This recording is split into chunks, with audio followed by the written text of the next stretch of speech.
യുഡിഎഫിലെ മന്ത്രിമാരെ പ്രഖ്യാപിച്ചു നിയുക്ത മുഖ്യമന്ത്രി വി.ഡി. സതീശന്. ഗവർണർ രാജേന്ദ്ര ആർലേക്കറിനെ കണ്ട് മന്ത്രിമാരുടെ പട്ടിക കൈമാറിയതിനു ശേഷം തിരുവനന്തപുരത്ത് നടന്ന വാർത്താസമ്മേളനത്തിലാണ് വി.ഡി. സതീശന് മന്ത്രിമാരെ പ്രഖ്യാപിച്ചത്. കോൺഗ്രസിൽ നിന്നും 11 മന്ത്രിമാരും മുസ്ലിം ലീഗിൽ നിന്നും 5 പേരുമാണ് മന്ത്രിമാരാകുക. മന്ത്രിമാരില് 2 വനിതകളും ഉൾപ്പെട്ടിട്ടുണ്ട്. ആർഎസ്പിയിൽ നിന്ന് ഷിബു ബേബി ജോണും മന്ത്രിയാകും.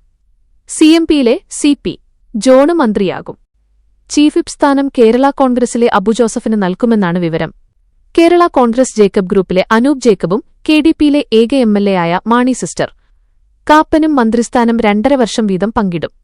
നഫീസത്ത് ബീവിക്ക് ശേഷം കാലങ്ങൾക്ക് ശേഷമാണ് ഒരു വനിത നിയമസഭയുടെ ഡെപ്യൂട്ടി സ്പീക്കര് പദവിയിലേക്കെത്തുന്നതെന്ന ചരിത്രപരമായ നേട്ടവും ഇതോടെ യാഥാർത്ഥ്യമാകുമെന്ന് നിയുക്ത മുഖ്യമന്ത്രി പറഞ്ഞു. സാമൂഹികവും പ്രാദേശികവുമായ എല്ലാ ഘടകങ്ങളും കൃത്യമായി കണക്കിലെടുത്താണ് കോൺഗ്രസ് മന്ത്രിമാരെ തീരുമാനിച്ചതെന്ന് നിയുക്ത മുഖ്യമന്ത്രി പറഞ്ഞു. പാർട്ടിക്കായി അധ്വാനിച്ച മന്ത്രിസ്ഥാനത്തിന് പൂർണ്ണമായും അർഹരായ ഒരുപാട് പേരെ പലവിധ പരിമിതികൾ കാരണം ഇത്തവണ പരിഗണിക്കാൻ സാധിച്ചിട്ടില്ല.